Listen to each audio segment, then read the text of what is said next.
Hi friends, welcome to Sai KS Kitchen. இன்னைக்கு நம்ம பார்க்க போறது சாஸ், ரெட் சில்லி சாஸ். வாங்க friends, இதுக்கு என்னென்ன ingredients எப்படி பண்றதுன்னு பார்க்கலாம். Friends, இப்போ சில்லி சாஸ்க்கு பார்த்தீங்கன்னா நல்லா வர மிளகாவை ஒரு 20 மிளகாய் எடுத்துருக்கேன். அது நல்லா கொதிக்கிற தண்ணியில் நல்லா ஊற வச்சுருக்கேன். ஒரு 15 to 20 minutes நல்லா ஊறட்டும் பார்க்கலாம். ஃப்ரெண்ட்ஸ் பாருங்கள், இப்போ மிளகாவை நம்ம ஒரு 20 நிமிஷம் நல்லா ஊற வச்சாச்சு. இப்போ இந்த மிளகாய் மட்டும் எடுத்து நம்ம மிக்ஸி ஜாரில் அரைக்க போகிறோம். அரைக்கும்போது ஒரு தக்காளி, ஆப்பிள் தக்காளியாக இருந்தாலும் எடுத்துக்கலாம், இல்லை நீங்கள் நாட்டு தக்காளியாக இருந்தாலும் எடுத்துக்கலாம். ஒரு சின்ன பெரிய வெங்காயம் இருக்கு இல்லையா, பெரிய வெங்காயத்தில் ஒரு பீஸ் மட்டும், ஒரு 1/4 பீஸ் மட்டும், 6லேருந்து 7 பூண்டு, இதெல்லாம் சேர்த்து தான் நம்ம அரைக்க போகிறோம். பார்க்கலாம் ஃப்ரெண்ட்ஸ். இந்த மிக்ஸி ஜாரில் நம்ம ஊற வச்சுருக்க தண்ணி, மிளகா எல்லாமே சேர்த்து அரைக்க போகிறோம். இதோட பெரிய வெங்காயத்தோட 1/4 பீஸு, பூண்டு, இந்த தக்காளியை கட் பண்ணி நம்ம சேர்த்த போகிறோம்.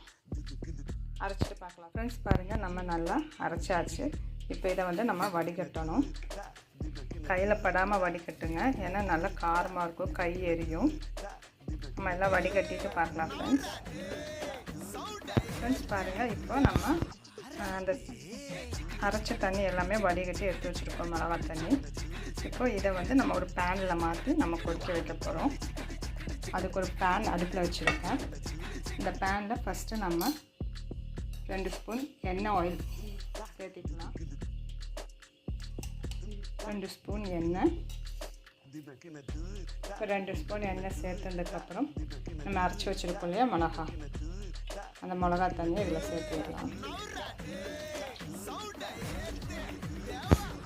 ஃப்ரெண்ட்ஸ், இப்போது நம்ம இதுலேயே நம்ம 2 டீஸ்பூன் உப்பு, 2 டீஸ்பூன் சர்க்கரை நம்ம சேர்த்த போகிறோம். ஒவ்வொரு மிளகா நல்லா காரமாக இருக்கும். ஸோ உங்கள் காரம் பேலன்ஸ் பண்ணுறதுக்காக தான் நம்ம சுகர் சேர்த்துறோம். சப்போஸ் ரொம்ப காரமாக இருந்துச்சுன்னா நீங்கள் டேஸ்ட் பண்ணிவிட்டு அதுக்கேற்ற மாதிரி நீங்கள் சுகர் சேர்த்திக்கோங்க. இது நல்லா கொதிக்கணும் ஃப்ரெண்ட்ஸ். பாருங்கள், நல்லா கொதிக்குது. நல்லா கொதித்து கொஞ்சம் கம்மியாகட்டும். ஃப்ரெண்ட்ஸ் பாருங்கள், இப்போ நல்லா கொதித்து கொஞ்சம் நல்லாவே கம்மியாக இருக்குது. இப்போ இந்த டைமில் நம்ம லெமன் ஜூஸ் சேர்த்த போகிறோம். 3 ஸ்பூன் லெமன் ஜூஸ் சேர்த்துட்டு 2 to 3 மினிட்ஸ் நல்லா கொதிக்கணும். நல்லா மிக்ஸ் பண்ணி விட்டுருங்க. மிக்ஸ் பண்ணி விட்டுட்டு நல்லா கொதிக்கணும். கொதிச்சு நமக்கே தெரியும் இல்லையா சாஸோட பக்குவம் இப்படின்னு. சாஸ் எந்த மாதிரி இருக்கும், கொஞ்சம் ஓரளவுக்கு கட்டியாக இருக்கும், ரொம்ப தண்ணியாக இல்லாமல் கட்டியாக இருக்கும். இது கொஞ்சம் தண்ணியாக இருக்குது. இன்னி கொஞ்சம் கூட ஒரு கொதிக்கட்டும். பார்க்கலாம் ஃப்ரெண்ட்ஸ். பாருங்கள், நம்ம chilli sauce ready. Red chilli sauce இது நல்லா சூடு ஆறுனதுக்கப்புறம் நம்ம ஒரு கண்டெய்னரில் சேவ் பண்ண வேண்டியதை ஸ்டோர் பண்ணிவிட்டு நம்ம எப்போ யூஸ் பண்ணுமோ யூஸ் பண்ணிக்கலாம். இது ஃப்ரைட் ரைஸுக்கு யூஸ் பண்ணிக்கலாம். அப்புறம் பார்த்திங்கன்னா சமோசாவில் சிக்கன் அந்த மாதிரி இதுக்கெல்லாம் கூட நம்ம இதை யூஸ் பண்ணிக்கலாம். சிக்கன் ரெசிபீஸுக்கு, ஃப்ரைட் ரைஸ் இதுக்கெல்லாமே நம்ம யூஸ் பண்ணிக்கலாம். ஆகட்டும், சூடு நல்லா ஆறுனதுக்கப்புறம் நம்ம கண்டெய்னரில் ஸ்டோர் பண்ணிடலாம். வாவ், சூப்பராக இருக்குது இல்லையா கலர். பாருங்கள் ஃப்ரெண்ட்ஸ், நம்ம homemade red chilli sauce prepare பண்ணியாச்சு.